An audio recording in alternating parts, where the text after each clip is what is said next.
So first point of disadvantage मैंने previous video में समझाया था that this knowledge this method of difference is based on experiment, और इसीलिए it cannot be done by or applied by a simple minded person. Okay, to do such kind of experiment जिसमें एक positive और एक negative instance हो और जिसमें सारे फैक्टर्स कॉमन हो, इस तरह का इंस्टेंस ढूंढने के लिए एक स्किलफुल माइंड चाहिए, एक नॉलेजेबल माइंड चाहिए.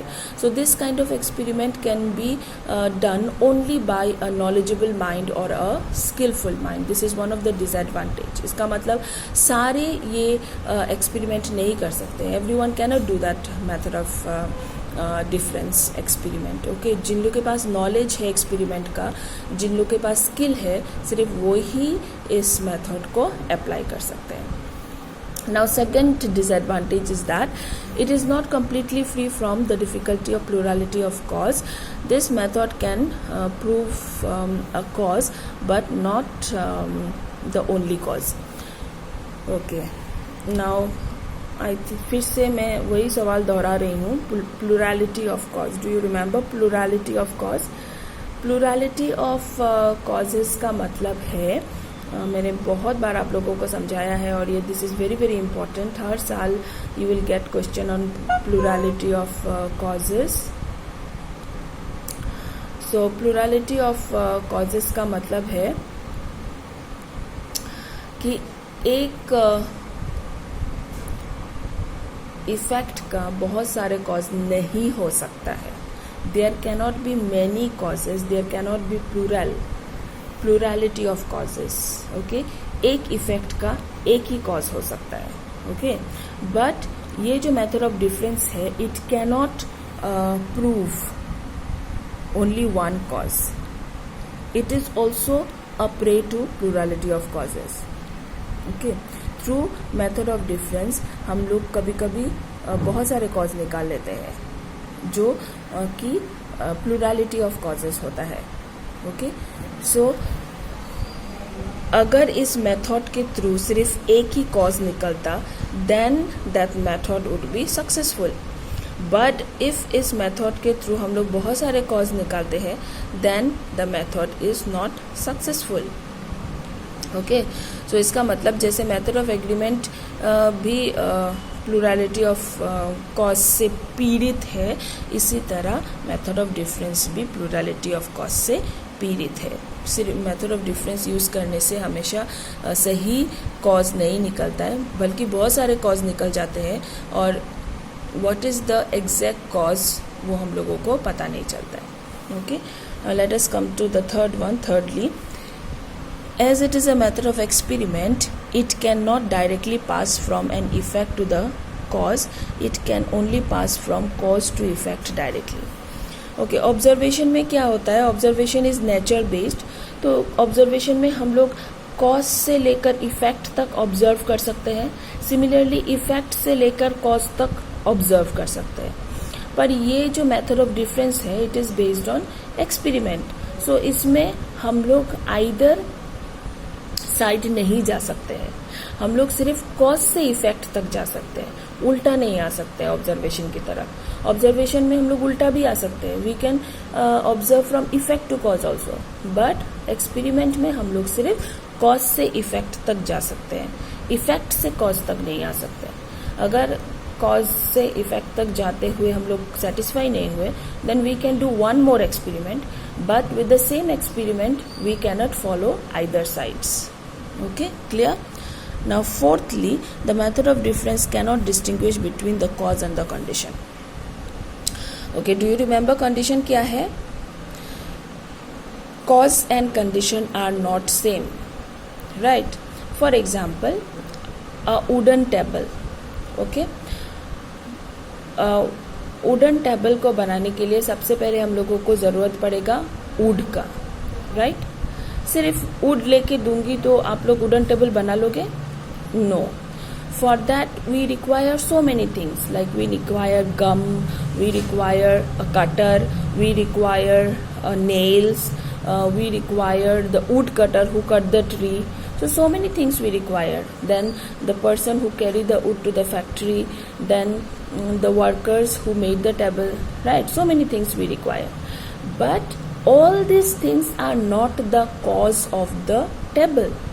The only cause of the table is wood. और जो बाकी सारे चीज़ें हैं जिसकी ज़रूरत है एक वुडन टेबल बनाने के लिए, all those things are only conditions. Without conditions, the table cannot be made. That's for sure. But the main cause of the table is wood and not the other things. Okay? The other things are called the conditions. Clear? So, ये जो method of difference है, it cannot distinguish between the cause, the main cause and the conditions. ये कभी कभी conditions को cause समझ लेता है. ठीक है? So this is one more difficulty with this method of difference. And the last one, fifthly, it is a very difficult to collect two instances which agree in all respect but one. So it is not easy to satisfy the requirements of the method of difference by experiment also. Okay. Now the last disadvantage is that, जैसे मैंने आप लोगों को समझाया है that ये method में सिर्फ दो इंस्टेंसेस होना है, एक पॉजिटिव एंड नेगेटिव, और दोनों में जो इंस्टेंसेस होगा everything should be same except one. Okay, तो इस तरह के जो एक्सपेरिमेंट है उसमें इंस्टेंसेस कलेक्ट करना बहुत मुश्किल हो जाता है. कैसे मुश्किल हो जाता है कि दोनों तरफ का सारे इंस्टेंसेस सेम होना चाहिए. ओके, तो इस तरह का सेम इंस्टेंसेस कलेक्ट करना बहुत ज़्यादा मुश्किल हो जाता है ऑब्जर्वेशन के लिए भी और एक्सपेरिमेंट के लिए भी. So this is one more difficulty with method of difference. Okay, so let us revise once again what is method of difference. Method of difference में क्या होता है? Method of difference is based on experiment. सबसे पहला point, इसको method of experiment भी कहा जाता है. मेथड ऑफ डिफरेंस अप्लाई कैसे करते हैं? हम लोग दो इंस्टेंसेस लेते हैं, ओनली टू इंस्टेंसेस. मैं बार बार रिपीट कर रही हूँ, ये क्वेश्चन हमेशा आता है, how many instances do you need in method of difference? We need only two instances, one is positive and one is negative. Secondly, ये जो टू इंस्टेंसेस है it should be of definite nature. Definite nature मतलब दोनों same होना चाहिए. All the factors in both the instances should be same except one. Okay, and that one is the cause, that which is present in the positive factor and absent in the negative factor, that is the cause of the phenomena. और फिर हम लोगों को इस method में बहुत ध्यान रखना पड़ता है कि कुछ भी हमारे नॉलेज से छूटे ना. Okay, everything should be within our knowledge. मैंने आप लोगों को एक एग्जाम्पल भी दिया था जार और बेल का. हम लोगों ने दो साइड में दो इंस्टेंसेस लिए, एक पॉजिटिव एंड नेगेटिव, जिसमें सारे चीज़ें कॉमन थे. जार, दोनों साइड में जार कॉमन था, दोनों साइड में बेल कॉमन था.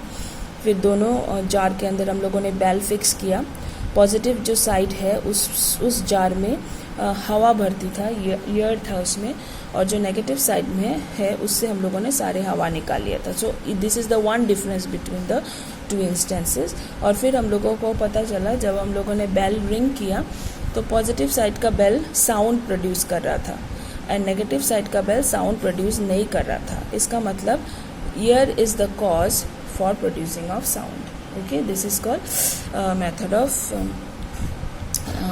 डिफरेंस. और what is the canon of elimination of method of difference? Canon of elimination you remember, right? मैंने first video of chapter 4 में आप लोगों को समझाया था. So this is the canon. The method of difference is based on the principle that whatever circumstances cannot be left out without frustrating the effect causally connected is causally connected with the effect.